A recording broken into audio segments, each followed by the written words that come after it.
April 23వ తేదీ చైత్ర పౌర్ణమి రాబోతుంది. ఈరోజే హనుమాన్ జయంతిని కూడా జరుపుకుంటారు.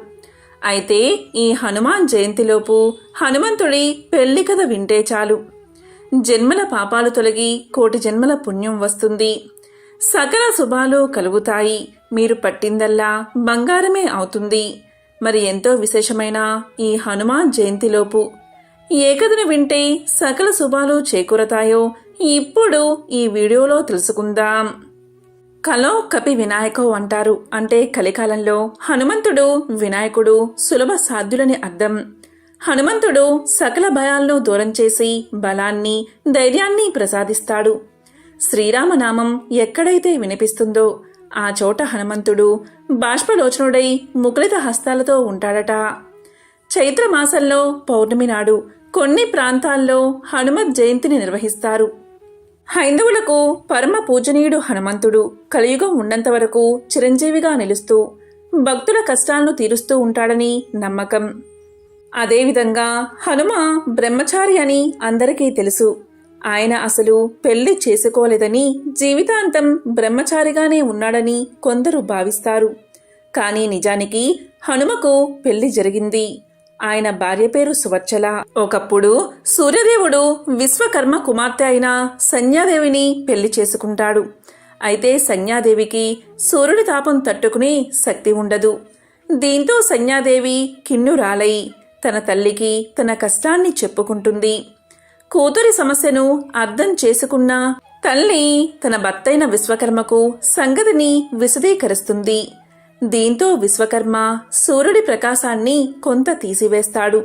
సూర్యుడి నుంచి బయటపడ్డ ఆ ప్రకాశం సుందరమైన కన్యగా మారుతుంది. ఆమె రూపలావణ్యాలు చూసి దేవతలే భ్రాంతి చెందుతారు. సంగతేమిటో తెలుసుకోవాలని ఇంద్రుడు బ్రహ్మదేవుని వద్దకు వెళ్లి ఆ కన్య ఎవరు అని అడుగుతాడు. ఇంద్రుడి ఉద్దేశం కనిపెట్టిన బ్రహ్మ ఆమెకు శివాంశ సంభూతుడైన హనుమంతుడు తప్ప వేరే ఒకరు భర్త కారు అని చెప్తాడు. బాల హనుమంతుడు తల్లి అంజనాదేవి దగ్గర అల్లారు ముద్దుగా పెరిగి ఆమె అనుజ్ఞ మేరకు సూర్యుడి దగ్గర విద్యాభ్యాసం చేస్తాడు. హనుమంతుడు సూర్య భగవానుణ్ణి గురువుగా చేసుకుని ఆయన వద్ద అనేక విద్యలను అభ్యసిస్తాడు. అయితే నవ వ్యాకరణాలు అనే విద్యను మాత్రం నేర్చుకోలేకపోతాడు. ఎందుకంటే ఆ విద్య నేర్చుకోవాలి అంటే ఖచ్చితంగా వివాహం అయి ఉండాల్సిందే. దీంతో హనుమంతుడు ఏం చెయ్యాలో తెలియక అలా ఉండిపోతాడు. ఇది గమనించిన సూర్యుడు తన కుమార్తె అయిన సువర్చలను పెళ్లి చేసుకోమని హనుమంతుణ్ణి కోరతాడు. అయితే బ్రహ్మచారిగా ఉండాలి అనుకున్న తన కోరికకు అది ఆటంకం కలిగిస్తుందని పెళ్లి చేసుకోను అంటాడు హనుమ. కానీ సూర్యుడు గురుదక్షిణగా అయినా సరే సువర్చలను పెళ్లి చేసుకోమంటాడు. అందుకు కూడా హనుమాన్ అంగీకరించడు. ఇక చివరిగా సూర్యుడు నువ్వు పెళ్లి చేసుకున్నప్పటికీ బ్రహ్మచారిగానే కీర్తింపబడతావు అని, ఈ పెళ్లి లోక కళ్యాణం కోసమే కాని నువ్వు గృహస్థుడిగా ఉండిపోవడానికి కాదని, పెళ్లి చేసుకుంటే నవ వ్యాకరణ విద్యను అభ్యసించవచ్చని లోక కళ్యాణం జరుగుతుంది అంటాడు సూర్యుడు. దీంతో హనుమ పెళ్లికి ఒప్పుకుంటాడు. పెళ్లి కాగానే సువర్చల మారు మాట్లాడకుండా తపస్సుకు వెళ్ళిపోతుంది. ఆ తర్వాత సువర్చలాదేవి కనిపించదు. కేవలం తన జన్మ దేనికో ఆమె అర్థం చేసుకుని వివాహం జరిగిన మరుక్షణమే తపస్సులోకి వెళ్లడం మామూలు విషయం కాదు. అందుకే ఆమెను మహాసాధ్వి అంటారు. ఈ విధంగా సువర్చలాదేవిని వివాహం చేసుకుని సకల శాస్త్ర పారంగతుడు అవుతాడు హనుమంతుడు. అలా హనుమ పెళ్లి చేసుకుని ఆ విద్యను అభ్యసించి సకల శాస్త్ర పారంగతుడు అవుతాడు. ఇది హనుమంతుడి పెళ్లి వెనుక ఉన్న అసలు కథ. దీని గురించి మహర్షి పరాశరుడు రాసిన పరాశర సంహితలో ఉంది. హనుమంతుడు ఆయన భార్య అయిన సువర్చలాదేవితో విగ్రహ రూపంలో కొలువై ఉన్న ఆలయాలు అనేకం ఉన్నాయి. ఇక హనుమంతుడి వివాహానికి సంబంధించిన మరొక కథను ఇప్పుడు తెలుసుకుందాం. రావణాసుడి చెరలో సీతమ్మ ఉన్నదని, సృష్టమైన తర్వాత లంకకు చేరుకునేందుకు సముద్రం మీద వారధిని నిర్మించమని రాములవారు ఆజ్ఞాపిస్తారు. రాములవారి ఆజ్ఞ మేరకు వానరులంతా సముద్రం మీద రాళ్లను వేస్తూ ఉంటారు. అంటే వారధిని నిర్మిస్తూ ఉంటారు. కానీ అదేం విచిత్రమో, రాత్రి వేసిన రాళ్ళు పొద్దుటికల్లా కనిపించకుండా పోతూ ఉంటాయి. దీంతో ఈ విషయాన్ని హనుమంతుడికి విన్నవిస్తారు వానరులంతా. రాళ్ళు మాయమవడం వెనుక ఉన్న రహస్యాన్ని కనుగొనేందుకు హనుమంతుల వారు బయలుదేరతారు. సముద్రంలో ఈదుతూ 4 దిశగా పరిశీలిస్తున్న హనుమంతుడికి ఒక మత్స్యకన్యల గుంపు కనిపిస్తుంది. వారందరి చేత రాళ్లను తీయించి వేస్తున్న ఒక నాయకురాలు కనబడుతుంది. బంగారు వర్ణంలో మెరిసిపోతున్న ఆ మత్స్యకన్యను వెంబడించేందుకు వాయుపుత్రుడు చేసిన ప్రయత్నాలన్నీ కూడా వృధా అయిపోతాయి. కానీ నిదానంగా ఆ మత్స్యకన్య హనుమంతుడిని చూసి మోహిస్తుంది. తానే హనుమంతుడి దగ్గరకు చేరుకుంటుంది. తన దగ్గరకు వచ్చిన మత్స్యకన్యను చూసిన హనుమంతుడు ఆమె రాళ్లను మోయించడం వెనుక ఉన్న కారణాన్ని అడుగుతాడు. అప్పుడు ఆమె ఇలా చెప్తుంది. తాను రావణాసుడి కుమార్తెనని, రావణాసుడి ఆజ్ఞ మేరకు ఇలా వారధిని నిర్మించే ప్రయత్నాన్ని అడ్డుకొస్తున్నానని తెలియజేస్తుంది. అసలు రావణాసుడి మీద ఎందుకు యుద్ధం చెయ్యాలి అనుకుంటున్నామో హనుమంతుడు వివరించేసరికి ఆమె మనస్సు మారిపోతుంది. సీతమ్మ తల్లిని రక్షించేందుకు జరుగుతున్న ప్రయత్నాలను ఇక మీదట అడ్డుకోనని చెప్తుంది ఆమె. హనుమంతుడి తేజస్సుతో ఆమె ఒక బిడ్డకు జన్మనిస్తుంది. హనుమంతుడి అనుగ్రహానికి పాత్రురాలైన సువర్ణ మత్స్య అదృష్టానికి ప్రతీకగా భావిస్తారు చైనాలో. లాఫింగ్ బుద్ధా ప్రతిమలను ఎలాగైతే ఉంచుకుంటారో అదేవిధంగా థాయిలాండ్లో సువర్ణ మత్స్యకన్య వారి సంస్కృతిలోనూ కళల్లోనూ భాగంగా నిలిచిపోయింది. హనుమంతుడి భార్య గురించి ఇంకా చాలా కథలు ప్రచారంలో ఉన్నాయి. జైనుల కథల ప్రకారం హనుమంతుడికి 100 మందికి పైగా భార్యలు ఉన్నారు. వారిలో రావణాసుడు చెల్లెలు కూడా ఒకటి. హనుమంతుడికి సువర్ణ మత్స్యకన్యతో వివాహం జరిగిందని, వారికి మకరధ్వజుడు అనే కొడుకు పుట్టాడని కూడా నమ్ముతారు. కానీ భారతీయుల నమ్మకం ప్రకారం సువర్చలాదేవి మాత్రమే హనుమంతుడి ధర్మపత్ని. అది కూడా కేవలం లోక కళ్యాణం కోసమే. ఇలా హనుమంతుని పెళ్లి గురించి ఎన్నో రకాల కథలు ప్రచారంలో ఉన్నా ఆయన బ్రహ్మచర్యానికి ఉన్న బలం ఈ కథలకు ఏమాత్రం కనిపించదు. హనుమాన్ జయంతిలోపు ఎవరైతే ఈ పవిత్ర కథను వింటారో లేదా చెప్తారో వారి జన్మల పాపాలు తొలగి 1,000,000 జన్మల పుణ్యం కలుగుతుంది. సకల శుభాలు కలిగేలా ఆ హనుమంతుడు దీవిస్తాడు. హనుమాన్ జయంతి సందర్భంగా హనుమంతుడి జన్మం వెనుక ఉన్న పురాణ కథను ఇప్పుడు తెలుసుకుందాం. పూర్వకాలంలో దేవలోకంలో పుంజికస్థల అనే అప్సరస ఉండేది. ఆమె ఒకనాడు ఆకాశ మార్గంలో విహరిస్తూ ఉండగా ఆమెకు వానర రూపంలో ఎవరో కూర్చుని ఉన్నట్లు అనిపిస్తుంది. కుతూహలంతోనూ బాల్య చాపల్యంతోనూ పుంజికస్థల ఆ వానరాన్ని రాళ్లతోనూ పళ్లతోనూ చెదరగొట్టడానికి ప్రయత్నిస్తుంది. పుంజికస్థల చేష్టలకు ఆ వానరం దిగ్గున లేచింది. తీరా చూస్తే ఆమె రాళ్లు విసిరింది వానర రూపంలో ఉన్న ఒక మహా తపస్వి పైన. ఈమె చేష్టలకు ఆయనకు తపోభంగం జరిగింది. వెంటనే ఆయన క్రోధంతో, వానర రూపంలో ఉన్నానని నన్ను హేళన చేశావు కదూ, నీవు మానవకాంతవై జన్మిస్తావు. అంతేకాదు, నీవు ఎవరినైతే వరిస్తావో అతను వెంటనే వానర రూపాన్ని పొందుతాడు అని శపిస్తాడు. దీంతో పుంజికస్థల తన పొరపాటుకు మన్నించమని ఆ తపస్విని వేడుకుంది. తనకు శాప విమోచనం కలిగించమని ప్రార్థిస్తుంది. ఆమె ప్రార్థనకు కరిగిన ఆ తపస్వి ఆమెకు శాప విమోచనం ప్రసాదించాడు. నీ భర్త కామరూపుడై లోకోత్తర వీరుడై ఉంటాడు అని పలుకుతాడు. ఆమె మునికి కృతజ్ఞత తెలుపుకుని నిష్క్రమిస్తుంది. తరువాత ఆమె అంజనాదేవిగా జన్మించి మహావీరుడైన కేసరుణ్ణి వరించి వివాహం చేసుకుంటుంది. అంజనాదేవిగా జన్మించిన పుంజికస్థల మరియు కేసరుడు పరమశివుడి అనుగ్రహం కోసం దీర్ఘంగా తపస్సు ఆచరిస్తారు. పరమశివుడు వారి తపస్సుకు మెచ్చి ప్రత్యక్షమవుతాడు. ఏమి వరం కావాలో కోరుకోమని అడగగా వారిద్దరూ ముక్తకంఠంతో ఆ మహాదేవుణ్ణి తమ పుత్రుడిగా జన్మించమని ప్రార్థిస్తారు.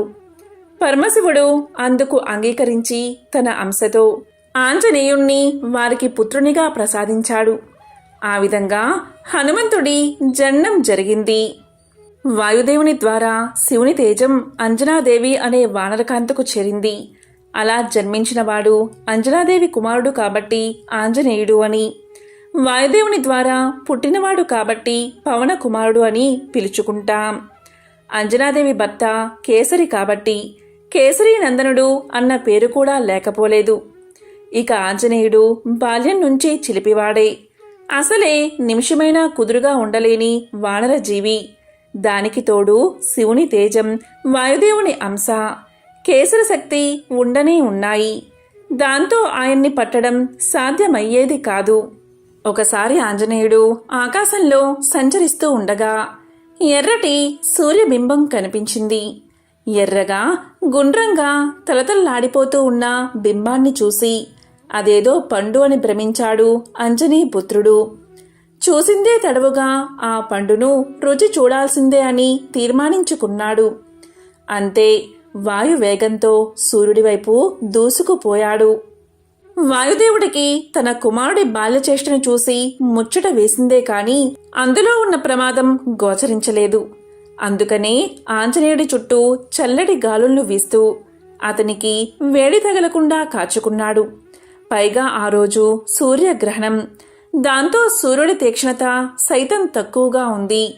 ఒకవైపు నుంచి హనుమంతుడు సూర్యుడి వైపు దూసుకుపోతుంటే మరోవైపు నుంచి సూర్యుడిని చెరపట్టేందుకు రాహు పుంజుకు రాసాగాడు. కాని హనుమంతుణ్ణి చూసిన రాహువుకి మతిపోయింది. తాను సూర్యుణ్ణి భక్షించేలోపే మరో రాహువు అందుకు సిద్ధపడ్డం ఏమిటి అని కంగారు పడిపోయాడు. వెంటనే వెనుతిరిగి ఇంద్రలోకం వైపు పరుగులు తీశాడు రాహువు.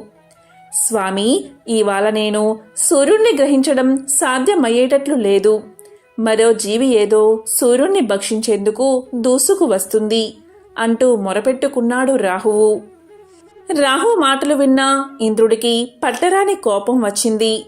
సృష్టి ధర్మానికి విరుద్ధంగా పంచభూతాలను సైతం తోసి ముంచుకొస్తున్న ఆ ప్రమాదాన్ని స్వయంగా ఎదుర్కోవాలి అనుకున్నాడు.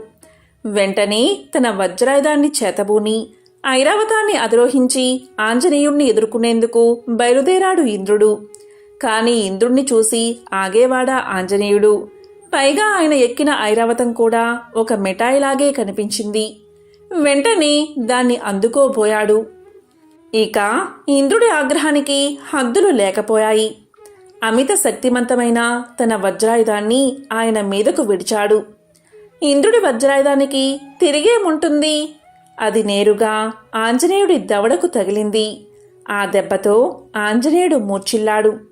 కుమారుడి అవస్థను చూసిన వాయుదేవుడు ఆ పసిబాలుణ్ణి అక్కడే హిమాలయాల్లో ఉన్న ఒక గుహలో ఒడిలో కూర్చోబెట్టుకుని దుఃఖిస్తూ ఆగ్రహించి ముల్లోకాల్లో ప్రసరిస్తూ ఉన్న వాయువును స్తంభింపచేశాడు. దాంతో ఆ శరీరంలో ఉన్న పంచవాయువులు అపాన వాయువు, ప్రాణ, అపాన, వ్యాన, ఉదానయ, సమానయ వాయువులు ఇవే లేకపోతే శరీరంలోని మలమూత్రాలు బయటికి పోవు. వాటి ప్రసారం ఆగిపోయి మలమూత్రాలు స్తంభించిపోయాయి. దేవతలు, మానవులు, జంతువులు, కీటకాలు, పశువులు, పక్షులు, సమస్త ప్రాణకోటి శరీర అవయవాలు స్తంభించిపోగా గిలగిలలాడిపోయారు. ప్రాణం పోక ఉండక తల్లడిల్లిపోయారు. ఇంద్రుడికి కోపం వస్తే వర్షాలు ఆపేస్తాడు. ఇంద్రుడికి సామాన్యంగా కోపం రాదు. మనుషులు యజ్ఞాలు చేయకపోతే దేవతలకి ఆహారం అందదు. ఆహారం అందకపోతే కోపం వస్తుంది. కోపం వస్తే వర్షాలు ఆపేస్తాడు. దీనివల్ల లోకాలు అల్లకల్లోలాలకు గురై కరువు కాటకాలు ఏర్పడతాయి. ఏ విధంగా అయితే ఇంద్రుడు వర్షాలు ఆపేస్తాడో ఈ బాలుడు ఇంద్రుడి వజ్రాయుధం దెబ్బతిని పడిపోవడం వల్ల వాయుదేవుడు వాయువుని ఆపేశాడు. దానివల్ల ఒక్క త్రిమూర్తులకు తప్ప సకల లోకాల్లో ఉన్న జీవజాలమంతా ఏడ్చారు. చివరికి బ్రహ్మ దగ్గరకు వెళ్ళి, బ్రహ్మదేవా, అల్లాడిపోతున్నాం. చావు కాదు బతుకు కాదు, మధ్యలో ఉన్నాం. ఈ బాధ ఇంతకు ముందు అనుభవించలేదు. మలమూత్రాలు ఉధృతంగా ఉన్నాయి. కిందకి దిగడం లేదు. దాంతో పడే బాధ ఇంతని వర్ణించలేం. మునుపెన్నడూ ఇలాంటి బాధ అనుభవించలేదు. ఋషులతో పాటు దేవతలందరూ రక్షించండి అని మొరపెట్టుకోగా బ్రహ్మదేవుడు ఇలా పలికాడు, ఇదంతా ఇంద్రుడు చేసిన పని.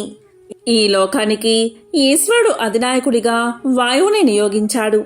ఆహారం లేకపోయినా నీరు లేకపోయినా ఎంతో కొంతకాలం బతకవచ్చు, కానీ వాయువు లేకపోతే బతకలేం. అందుకని పంచ ప్రాణాలు అనే పేరుతో శరీరంలో ఉండి ప్రాణాలకు సుఖాన్ని ఇచ్చేవాడు వాయువు. అందువల్ల వాయువు సుఖం. ఈ జగత్తంతా వాయువే. ఒక్కసారి వాయువు స్తంభించాడు అంటే లోకంలో ఎవ్వరూ సుఖంగా ఉండలేరు. వాయువు ఎక్కువైనా ప్రమాదమే, తక్కువైనా ప్రమాదమే. ఉష్ణవాయువు ప్రసరించినా ప్రమాదమే, శీతలవాయువు ప్రసరించినా ప్రమాదమే. మందవాయువు ఉన్నంతవరకే మానవుల ఇతర జీవుల ప్రాణాలకు సుఖాన్ని ఇస్తాడు. అటువంటి వాయువుణ్ణి శివస్వరూపంగా భావించి అభిషేకించి పూజిస్తారు. అటువంటి వాయువుకి దుఃఖం కలిగించాడు ఇంద్రుడు అని ఇంద్రుడు చేసిన పనిని తెలియచేసి, ఇప్పుడు వాయువు ఆ బాలుణ్ణి ఒడిలో పెట్టుకుని హిమాలయాల్లోని మేరు పర్వత గుహలో ఉన్నాడు. ఆ వాయువుని సమాధానపరచకపోతే అలాగే అల్లాడిపోతాం. నాతో పాటు మీరందరూ రండి. ఇంద్ర ముందు ఉండు, ఎందుకంటే దీనంతటికీ మూలకారణం నువ్వే. పదండి, వాయువుకి మనందరం కలిసి ఆనందం కలిగిద్దాం అని అందరినీ వెంటబెట్టుకుని హిమాలయ మధ్యలో ఉన్న మేరు పర్వత గుహ దగ్గరికి చేరాడు బ్రహ్మ. ఆ సమయంలో వాయుదేవుడు మంచి బంగారపు వర్ణంలో ఉన్న గుహలో కూర్చుని మెడలో బంగారపు దండ వేసుకుని ఒడిలో కొడుకుని పడుకోబెట్టుకుని అయ్యో కుమారా అని దుఃఖిస్తూ ఉన్న వాయుదేవుణ్ణి వీళ్లు చూశారు. అంతలో బ్రహ్మ గుహలోనికి వెళ్ళగా వాయుదేవుడు చూసి సంభ్రమంతో బిడ్డను ఎత్తుకుని నమస్కారం చేసి, ప్రభు స్వయంభూ చతుర్ముఖ, చూడు నా బిడ్డ పరిస్థితి అనగానే పక్కనే దేవతలు, యక్షులు, గంధర్వులు ఆ బిడ్డని వాయువుని దీవించారు. అప్పుడు బ్రహ్మ, నాయనా, నీ కుమారుడు మూర్ఛపోయాడని లోకాలన్నిటినీ మూర్ఛపోయేలా చేస్తున్నావు. అవునా నాయనా అనే వాయువు చేతిలో మూర్ఛితుడై ఉన్న బిడ్డను ప్రేమగా నిమిరాడు బ్రహ్మ. ఇక ఆంజనేయుడు ఆ ఉపద్రవం నుంచి తేరుకోగానే అతనికి ఆశీర్వాద సూచకంగా దేవతలంతా తలా ఒక వరాన్ని అందించారు. ఇకపై తన వల్ల మృత్యువు సంభవించదని యముడు ఆశీర్వదించాడు కాబట్టి ఆంజనేయుడు చిరంజీవిగా మారాడు. ఇంద్రుడు ఇకపై తన వజ్రాయుధం హనుమంతుణ్ణి గాయపరచదు అన్న అభయాన్ని అందించాడు. అలాగే బ్రహ్మ కూడా తన బ్రహ్మాస్త్రం ఆంజనేయుణ్ణి ఏమీ చేయలేదని వరాన్ని అందించాడు. అలా ఆంజనేయుడి సూర్యగ్రహణ ఘట్టం సుఖాంతమైనది. హనుమంతుడు అన్న పేరు మాత్రం శాశ్వతంగా నిలిచిపోయింది. ఈరోజే చైత్ర పౌర్ణమి.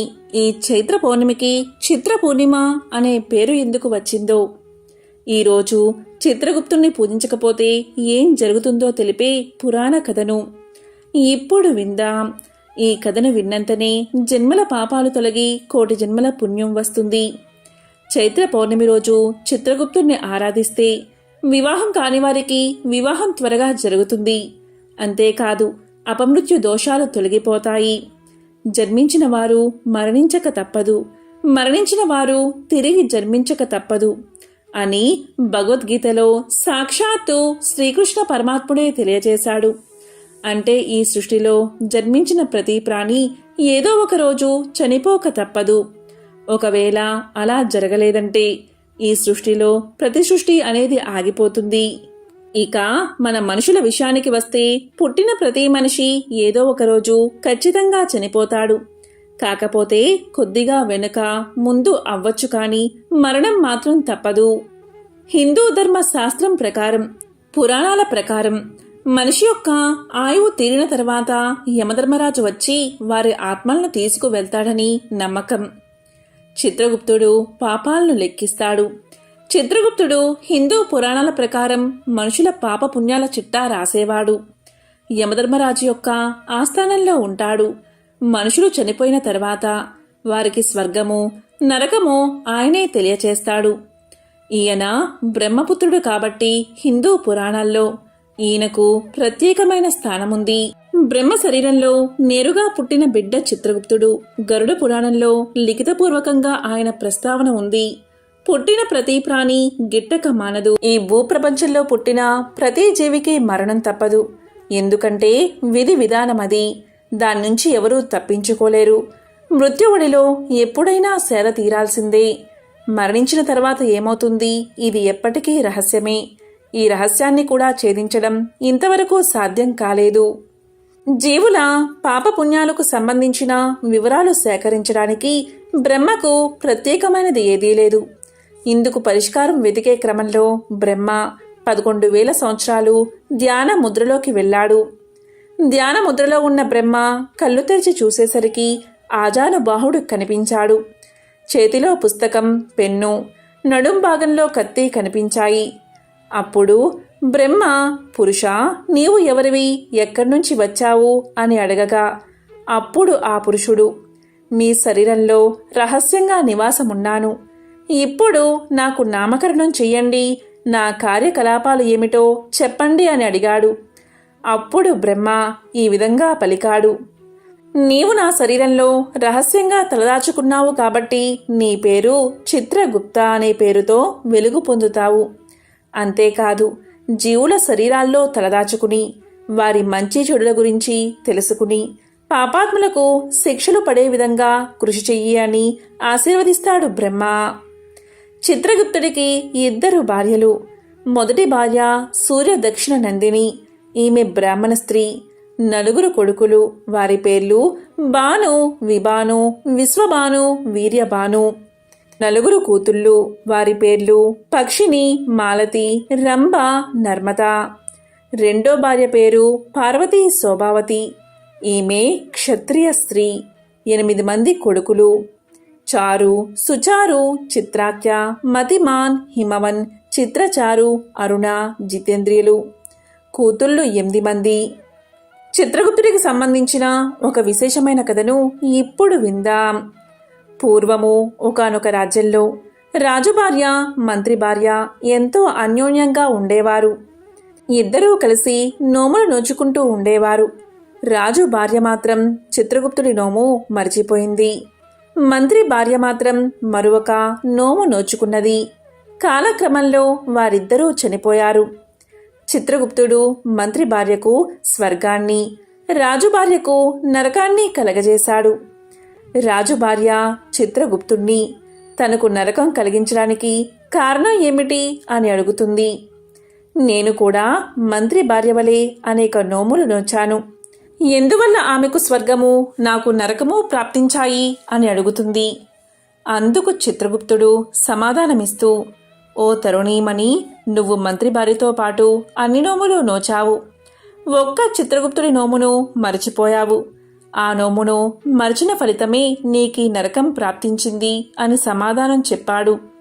అప్పుడు ఆమె, ఓ చిత్రగుప్త, నీ మాట నిజం. నేను గుర్తు తప్పి నేనీ వ్రతాన్ని మరిచాను. నీవు నన్ను అనుగ్రహించి భూలోకానికి పంపించు. నేను ఆ చిత్రగుప్తుడి నోమును నోచుకుని వస్తాను అని బతిమాలాడింది.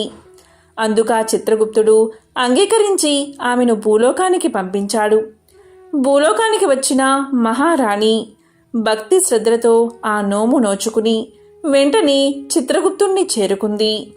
అందుకా చిత్రగుప్తుడు ఎంతో సంతోషించి ఆమెకు స్వర్గలోక ప్రాప్తిని కలగజేశాడు. చిత్రగుప్తుడు అంటే గుప్తంగా మనలోనే ఉంటూ చిత్రంగా మన పాపపుణ్యాలు లిఖించేవాడు. అంటే మన మనసే చిత్రగుప్తుడు. ఎన్ని వ్రతాలు చేసినా చిత్రగుప్త వ్రతాన్ని చేయకపోవడం అనగా ఎన్ని పుణ్యకర్మలు చేసినప్పటికీ మనోనియమం లేకపోవడం కనుక ఈ వ్రతాన్ని ప్రతి ఒక్కరూ కూడా తప్పనిసరిగా ఆచరించాలి. భూలోకంలో ప్రతి ఒక్కరూ కూడా చిత్రగుప్తుడి నోమును తప్పక నోచుకోవాలి. ఇదిలా ఉండగా మొదట బ్రహ్మదేవుడు మానవజాతిని సృష్టించాక మరణాలు లేకపోవడం వల్ల పుట్టినవారు అలాగే ఉండిపోయారు. దీంతో భూభారం పెరిగి భూదేవి కన్నీళ్లు పెట్టుకుంది. ఆ సమస్యను బ్రహ్మదేవుడు ఎలా పరిష్కరించాడో ఈ కథ ద్వారా తెలుసుకుందాం. పూర్వకాలంలో ప్రకంపనుడు అనే ఒక రాజు ఉండేవాడు. అతను తన కుమారుడు చనిపోయి ఎంతో బాధతో విలపిస్తూ ఉన్నాడు. అతను ఆ విధంగా బాధపడ్డం చూడలేని నారదుడు అతని దగ్గరకు వచ్చి ఇలా పలికాడు, రాజా, ఏడవకు. ఎంతో ప్రేమగా చూసుకుని పెంచిన ఏ తండ్రికైనా సరే ఇలాంటి పరిస్థితి రాకూడదు. నా మాటలు ఒకసారి శ్రద్ధగా విను. మొదట బ్రహ్మదేవుడు మానవ జాతిని సృష్టించాక చావును సృష్టించలేదు. అప్పుడు పుట్టిన వారందరూ కూడా అలాగే ఉండిపోయేవారు. ఇక పుట్టడమే కాని మరణం లేక ఈ భూమికి భూభారం ఎక్కువైంది. అప్పుడు భూదేవి తాను ఈ బరువును మొయ్యలేనని బ్రహ్మదేవుడి దగ్గరకు వెళ్ళి మొరపెట్టుకున్నది. భూదేవి అలా చెప్పగానే బ్రహ్మదేవుడు కూడా ఎంతో బాధపడ్డాడు. అయితే భూభారాన్ని ఎలా తగ్గించాలి అని తీవ్రంగా ఆలోచించాడు. అలా ఆలోచించే క్రమంలో బ్రహ్మదేవుడి నుదుటి నుంచి ఎర్రటి కన్నులతో ఎర్రటి చీర కట్టుకుని రక్తవర్ణంలో ఉన్న ఒక స్త్రీ పుట్టింది. ఆమె మృత్యుదేవత. ఆమెను చూసిన బ్రహ్మ ఇలా పలికాడు, ఓ మృత్యుదేవత, ఇప్పటి వరకు భూమి మీద ప్రాణాలు పోయడమే కాని ప్రాణం తీయలేదు. నేను ప్రాణం ఎలా తీయాలి అన్న ఆలోచన ద్వారా నీవు పుట్టావు కాబట్టి తన మన అన పక్షపాతం లేకుండా ఒక పద్ధతి ప్రకారం ఈ భూమి మీద మానవ జాతిని మరియు సకల చరాచర జీవులను సంహరిస్తూ ఉండు అని ఆజ్ఞాపించాడు. దానికి ఆమె ఇలా పలికింది, ఓ బ్రహ్మదేవా, నేను స్త్రీని. కారణం లేకుండా అకారణంగా ఏ ప్రాణిని చంపలేను అని ఘోరన ఏడ్చింది. అలా ఆమె ఏడుస్తున్నప్పుడు వచ్చిన కన్నీటిని బ్రహ్మదేవుడు తన దోసిట్లో పట్టుకున్నాడు. ఓ మృత్యుదేవత, నేను నిన్ను కేవలం సంహారానికి మాత్రమే సృష్టించాను. కాబట్టి ఏమీ ఆలోచించకుండా సంహార క్రియను మొదలుపెట్టు అని ఆజ్ఞాపించాడు బ్రహ్మదేవుడు. బ్రహ్మ అలా చెప్పినా కూడా మృత్యుదేవత అక్కడ్నుంచి కదల్లేదు. అప్పుడు బ్రహ్మదేవుడు ఇలా పలికాడు, ఓ మృత్యుదేవత, నీవు నా ఆజ్ఞను అనుసరించి చేస్తున్నావు కాబట్టి ఇది అధర్మం కాదు. నీకు కీర్తి ప్రతిష్టలు కలిగేలాగా నేను మరియు మహాశివుడు వరాన్ని ఇస్తాము. నేను చెప్పిన పని చేస్తే నీకు అధర్మం అంటదు. 4 విధాలైన భూతకోటిని సంహరించు అని అన్నాడు. దానికి మృత్యుదేవత ఇలా పలికింది, ఓ బ్రహ్మదేవా, నేను నీవు చెప్పినట్లే చేస్తాను. అయితే నాది ఒక విన్నపం. వారిని నాకే నేను వధించను.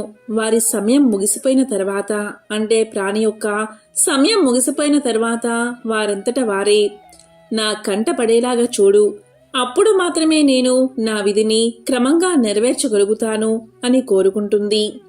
దానికి బ్రహ్మదేవుడు సరే అంటాడు.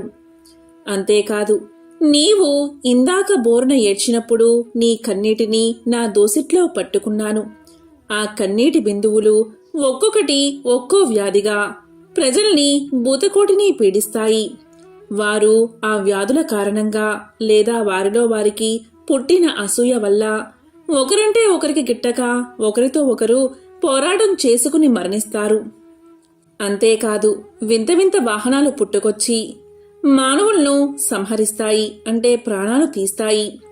భూమి మీద ఎవరైనా మరణించారు అంటే దానికి కారణం మానవులకు తెలుస్తుంది. వివిధ కారణాల వల్ల వారు చనిపోతారు కాబట్టి ఎవరూ నిన్ను నిందించరు. కాబట్టి నీవు నిర్భయంగా నీ ధర్మాన్ని నెరవేర్చు అని బ్రహ్మదేవుడు మృత్యుదేవతతో పలికాడు. దాంతో మృత్యుదేవత సంహార క్రియకు అంగీకరించి సంహారాన్ని చేస్తూ తన విధిని తనామనా అని తేడా లేకుండా చేయసాగింది.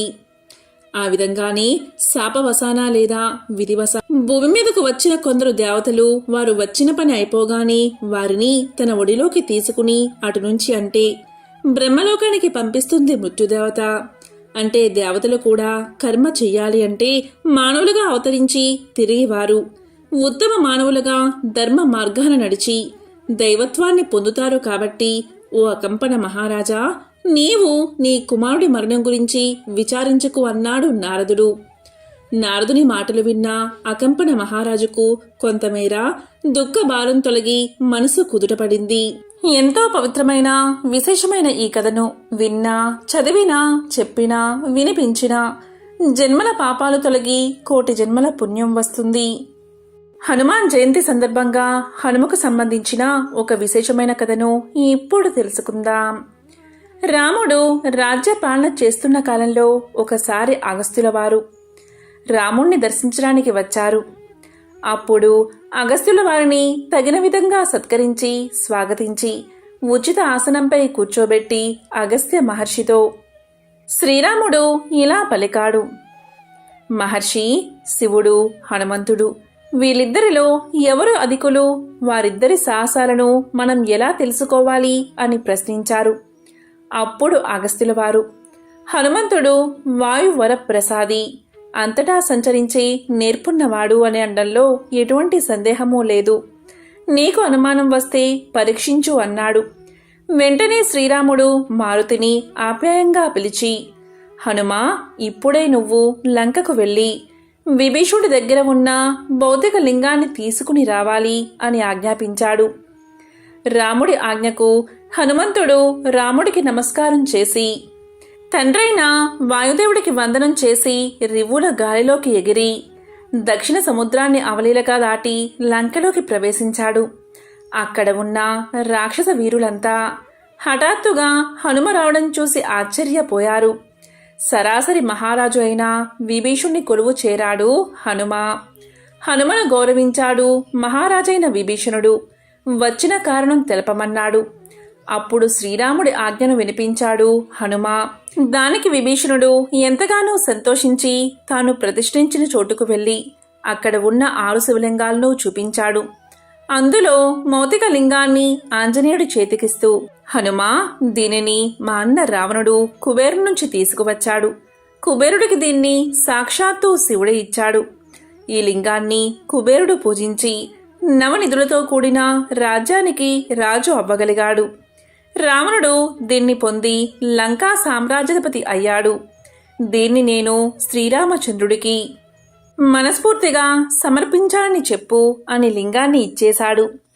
దీంతో హనుమ ఆ లింగానికి నమస్కారం చేసుకుని విభీషుడి దగ్గర వీడ్కోలు తీసుకుని అయోధ్యకు బయలుదేరాడు. ఈ విధంగా ఆకాశంలో ఎగురుతూ 7వ రోజున అవంతి నగర ప్రాంతంలో ఉన్న పర్వతం మీదకు చేరుకున్నాడు. అప్పుడు అక్కడ లింగాన్ని ఉంచి రుద్ర సరస్సులో స్నానం చేసి ఆ పర్వత ప్రాంతానికి చేరుకోగానే అప్పుడు ఆ లింగం చిన్న పర్వతమంతా పెరిగి ఉండడం చూసి హనుమ ఆశ్చర్యపోయాడు. దాన్ని కదిలించడానికి విశ్వ ప్రయత్నాలు చేసి విఫలమయ్యాడు హనుమ. అప్పుడు ఉమాపతైన పరమేశ్వరుడు ప్రత్యక్షమై, హనుమ, విచారపడకు. నీవు దుఃఖిస్తే లోకమంతా కూడా చింతాక్రాంతమవుతుంది. నువ్వు సంతోషంగా ఉంటేనే ప్రపంచం సంతోషంగా ఉంటుంది. ఈ లింగం ఇక్కడే ఉండాలని భగవంతుడి భావనగా అనిపిస్తుంది. ఈ పర్వతం చాలా పవిత్రమైనది. ఇక్కడ రుద్రసరస్సు ఉండడం మరీ విశేషం. ఈ లింగం ఇక్కడ ఉండడం వల్ల దివ్యమైన దైవగుణం, ఋషిగణం దీన్ని సేవించే పరమ అద్భుతమైన అవకాశం కలుగుతుంది. దీనిని ప్రతి ఒక్కరూ కూడా శ్రీ హనుమత్కేశ్వరం అనే పేరుతో పిలుస్తారు. ఆ పేరుతోనే ఇది ప్రశస్తి పొందుతుంది. మానవులందరూ ఈ లింగాన్ని భక్తి శ్రద్ధలతో పూజించి ధన్యులవుతారు. ఇక్కడ జరిగిన విషయాలన్నీ కూడా శ్రీరామచంద్రుడికి నా మాటగా చెప్పు, ఆయన దాన్ని అర్థం చేసుకోగలడు అని దీవించి పంపాడు శివుడు. హనుమ అదేవిధంగా అయోధ్యకు చేరి శ్రీరాముడికి అన్నీ సవివరంగా వివరించాడు. శ్రీరాముడు, అగస్త్యుడు మొదలైన వారంతా హనుమను ఆశీర్వదించారు. ఎంతో పవిత్రమైన విశేషమైన ఈ కథను విన్నా, చదివినా, చెప్పినా, వినిపించినా జన్మల పాపాలు తొలగి 1,000,000 జన్మల పుణ్యం వస్తుంది. ఆంజనేయ స్వామిని పూజించడం ద్వారా మనలో ఉన్న భయాలొందళ్ళు తొలగిపోయి ఎంతో ధైర్య సాహసాలతో ఉంటాం. అయితే ఆంజనేయ స్వామి గుడికి వెళ్ళినప్పుడు మనకు సింధూరాన్ని ఇస్తారు. అంతేకాదు, ఆ స్వామివారిని పూజించేవారు ఎక్కువగా సింధూరంతో పూజిస్తూ ఉంటారు. అసలు ఆంజనేయుడికి సింధూరం అంటే ఎందుకంత ఇష్టమో ఇప్పుడు తెలుసుకుందాం. హనుమంతుడు శ్రీరామచంద్రుడికి పరమ భక్తుడు అనే విషయం మనందరికీ తెలిసిందే. వనవాసం తర్వాత అయోధ్య చేరుకున్న శ్రీరామచంద్రుల వెంట హనుమంతుడు కూడా అయోధ్య చేరుకుంటాడు.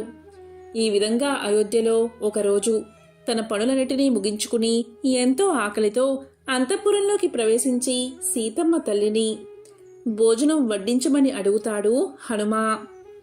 అప్పుడే స్నానాధికాలు పూర్తి చేసుకుని సీతాదేవి హనుమంతుణ్ణి ఉద్దేశించి, హనుమా, కాసేపు ఆగు. మొదట పాపిటిలో సింధూరం పెట్టుకుని తర్వాత భోజనం వడ్డిస్తాను అని చెప్తుంది. ఈ విషయం విన్న హనుమంతుడు, అమ్మా, పాపిటిలో సింధూరం ఎందుకు పెట్టుకుంటున్నావు అని అడుగుతాడు. దానికి సీతమ్మ తల్లి, ఈ పాపిట్లో బొట్టు పెట్టుకోవడం వల్లే నీ ప్రభువు నిండు నూరేళ్లు చల్లగా ఉంటాడని, ఈ సింధూరాన్ని ధరిస్తే సౌభాగ్య వృద్ధి కలుగుతుందని తెలియచేస్తుంది. ఆ విధంగా సీతమ్మ మాటలు విన్న హనుమంతుడు అక్కడ్నుంచి వెళ్ళిపోతాడు. కొద్దిసేపటి తరువాత శరీరమంతా సింధూరం పూసుకుని తిరిగి అయోధ్యను చేరుకుంటాడు. ఒక్కసారిగా హనుమను చూసి ఆశ్చర్యపోయిన సీత, హనుమా, ఎందుకు శరీరమంతా సింధూరం పూసుకున్నావు అని అడుగుతుంది. దానికి హనుమ, అమ్మా, ఇలా సింధూరం ధరిస్తే శ్రీరామచంద్రుడికి కళ్యాణప్రదమై ఉంటుందని నీవే అన్నావు కదా అని చెప్పడంతో హనుమంతుడికి శ్రీరాముడిపై ఉన్న భక్తి భావానికి సంతోషించి మంచి హృదయంతో హనుమంతుణ్ణి ఆశీర్వదిస్తుంది సీతమ్మ తల్లి. ఈ విషయం తెలుసుకున్న శ్రీరామచంద్రుడు, భక్తికి నువ్వు ఒక ఉదాహరణగా చెప్పబడతావని, ఇక నుంచి ఎవరైతే నిన్ను సింధూరంతో పూజిస్తారో వారిని కష్టాల నుంచి నేను కాపాడతానని సాక్షాత్తు శ్రీరామచంద్రుడే తెలియచేశాడు. అప్పట్నుంచి ఆంజనేయ స్వామికి సింధూరం అంటే ఎంతో ప్రీతికరమైనదని భావించి పూజలు చేస్తారు. ఎంతో పవిత్రమైన విశేషమైన ఈ కథను విన్నా, చదివినా, చెప్పినా, వినిపించినా జన్మల పాపాలు తొలగి కోటి జన్మల పుణ్యం వస్తుంది. హనుమకు సంబంధించిన మరొక విశేషమైన కథను ఇప్పుడు తెలుసుకుందాం. మన పురాణాలు మనిషి జీవిత గమనానికి మార్గదర్శకాలు. రామాయణం మానవుడు ఏ విధంగా జీవించాలో తెలిపితే, మహాభారతం మనిషిలోని మంచి చెడుల విచక్షణ నేర్పుతుంది. ఈరోజు రావణ సంహారం తర్వాత అశోకవనంలోని సీత వద్దకు వెళ్లిన హనుమంతుడికి సీతాదేవి అపకారికి కూడా ఉపకారం చేయడమే ధర్మం అని చెప్పిన చక్కటి నీతి కథను ఇప్పుడు విందాం. రావణ సంహారం తర్వాత ఆ కబురు సీతమ్మ తల్లికి చెప్పేందుకు హనుమంతుడు అశోకవనానికి చేరతాడు. అమ్మా, ఇకపై ఈ లంకా రాజ్యాన్ని ఏలేది విభీషణుడే. రావణ సంహారం జరిగింది. మీరు ఇక్కడి నుంచి బయలుదేరే ముందు ఒక్క ఆజ్ఞ ఇవ్వండి తల్లి. మిమ్మల్ని ఇంతకాలం ఈ చెరలో చిత్రహింసలు పెట్టిన వీరందరినీ సంహరిస్తాను అంటాడు. అప్పుడు ఆ మహాతల్లి ఇలా పలుకుతుంది, హనుమా, నీకు ఒక కథ చెబుతాను విను. ఒకానొక కాలంలో ఒక బాటసారి అడవిగుండా వెళ్తున్నాడు. ఇంతలో ఆకలిగొన్న ఒక పులి తన పైకి రాబోగా తన ప్రాణాలు అరచేత పట్టుకుని పరుగులు తీశాడు.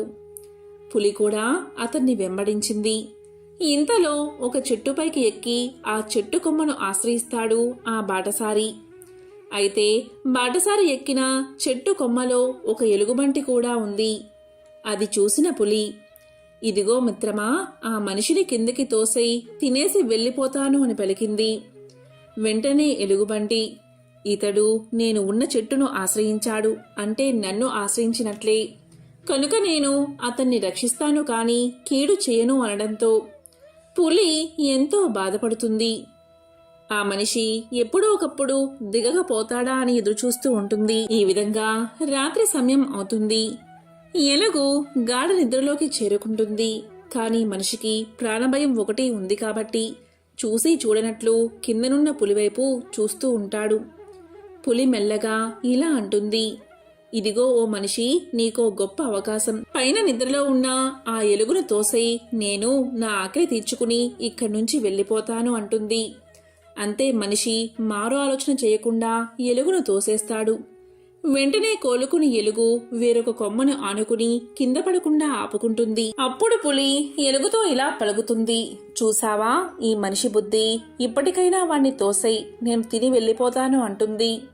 అప్పుడు ఎలుగు ఇలా పలుకుతుంది, చూడు మిత్రమా, ఇతడు నన్ను ఆశ్రయించాడు. ఇతన్ని రక్షించడం అపకారికి కూడా ఉపకారం చేయడమే ధర్మమంటూ అనడంతో ఇక లాభం లేదని పులి అక్కడి నుంచి వెళ్ళిపోతుంది. కనుక హనుమా, మనకు వీరు అపకారం తెలపెట్టారు కదా అని ఇప్పుడు బలహీనులైన ఈ జాతికి హాని చేయడం అనవసరం, అధర్మం కూడాను అనడంతో అమ్మ మాటలకు ముగ్ధుడైన హనుమ మోకరిల్లి నమస్కారం చేస్తాడు. శత్రువుల్లో కూడా శత్రుత్వాన్ని ఎంతవరకో అంతవరకే చూడాలి కాని ధర్మాన్ని వేడకూడనది సీతమ్మ మాట. సకల లోకాలలో ఆదర్శ గుణాలు రాశిగా పోస్తే మనకు కనిపించేవాడు శ్రీరాముడు. రాముడు గొప్పవాడా, రామనామం గొప్పదా అంటే రాముని కంటే రామనామమే గొప్పదని చెప్పే కథలు అనేకమున్నాయి. రామనామం గొప్పతనం గురించి ముందు మనం తెలుసుకుందాం. లంకానగరంపై దండెత్తేందుకు రాళ్లతో సముద్రంపై వానరసేన వారధిని నిర్మిస్తూ ఉంది. రాయిపై రామ అని రాసి ఆ రాయిని నీటిలో వేస్తే అది తేలిపోతూ ఉంది. ఇదంతా చూస్తూ ఉన్న రాముడిలో నా పేరు రాసిన రాయి తేలుతూ ఉంది కదా, నేనే రాయి వేస్తే అనే ఆలోచన కలిగింది. అంతే శ్రీరాముడు ఒక రాయిని తీసి సముద్రంలోకి వేశాడు. ఆ రాయి సముద్రంలో మునిగిపోయింది. దీన్ని చూసి ఆశ్చర్యానికి లోనైన రాముడు పక్కనే ఉన్న హనుమంతుడికి ఈ విషయాన్ని వివరించి ఎందుకిలా జరిగిందని ప్రశ్నించాడు. అందుకు హనుమ, రామ అనే నామం రాసి ఉన్న రాళ్లే పైకి తేలతాయి. మీరు వేసిన రాయిపైన రామనామం రాయలేదు కదా, అందుకే మునిగిపోయింది అని సమాధానం చెప్పాడు. అంటే రాముడి కంటే కూడా రామనామమే మహాశక్తివంతమైనదన్నమాట. రావణాసుర సంహారానంతరం అయోధ్య నగరం చేరుకుని శ్రీరాముడు పట్టాభిషేకం చేసుకుని రాజ్యపాలన చేపట్టాక అయోధ్య నగరంలో రామసభ కొలువుతీరి ఉన్న సమయంలో ఒకరోజు విశ్వామిత్ర మహర్షి సభకు వీచ్చేశాడు. మహర్షిని చూస్తూనే రాముడితో సహా సభలోని అందరూ లేచి నిలబడి మహర్షికి నమస్కారం చేశారు. కాని ఆంజనేయుడు రామనామ జపంలో మునిగి ఉండడం వల్ల విశ్వామిత్రుడి రాకను గమనించక నిలబడలేదు, నమస్కారం చేయలేదు. దీన్ని ధిక్కారంగా భావించిన విశ్వామిత్రుడు కోపంతో, రామా, నీ సేవకుడు నన్ను అవమానించాడు, నీవు అతన్ని శిక్షించు అని ఆదేశించాడు. విశ్వామిత్రుడి మాటను జవదాటలేని శ్రీరాముడు హనుమంతుణ్ణి శిక్షించేందుకు సిద్ధమయ్యాడు. ఈ విషయం తెలిసిన హనుమంతుడు నారద మహర్షి సలహా మేరకు రామనామాన్ని జపించడం ప్రారంభించాడు. ఈ విషయంలోని విశ్వామిత్రుడి ఆజ్ఞ మేరకు శ్రీరాముడు హనుమంతుడిపై బాణాల వర్షం కురిపించసాగాడు. రామనామ జపంలో నిమగ్నమైన ఆంజనేయుణ్ణి రామబాణాలు ఏమీ చేయలేకపోయాయి. అలసిపోయిన శ్రీరాముడికి పట్టుదల అధికం కాగా చివరకు బ్రహ్మాస్త్రాన్ని ప్రయోగించేందుకు సిద్ధమయ్యాడు. ఇంతలో నారద మహర్షి అక్కడకు చేరుకుని, మహర్షి, హనుమంతుడు నీ రాకను రామనామ జపం వల్ల గమనించక నమస్కరించినంత మాత్రమున మీరు మరణదండన విధించడమా? రామనామ జపం హనుమంతుణ్ణి రామబాణాల నుంచి రక్షిస్తూ ఉంది. ఇప్పటికైనా మీ ఆవేశాన్ని, కోపాన్ని తగ్గించుకుని ఆజ్ఞను ఉపసంహరించండి అని విశ్వామిత్రుడితో పలికాడు. ఈ మాటలు విని విశ్వామిత్రుడు బ్రహ్మాస్త్ర ప్రయోగాన్ని నిలుపుదల చేయించి హనుమంతుడి రామభక్తిని మెచ్చుకున్నాడు. దీన్ని బట్టి రామబాణం కంటే కూడా రామనామం గొప్పదని సృష్టమవుతూ ఉంది. యుగయుగాలను, సర్వలోకాలను తరింపచేసిన మహిమాన్వితమైన నామం రామనామం. ఎంతో పవిత్రమైన, విశేషమైన ఈ కథలను హనుమాన్ జయంతిలోగా విన్నా, చదివినా, చెప్పినా, వినిపించినా జన్మల పాపాలు తొలగి కోటి జన్మల పుణ్యం వస్తుంది. సకల శుభాలు కలుగుతాయి. జై హనుమాన్, జై శ్రీరామ్.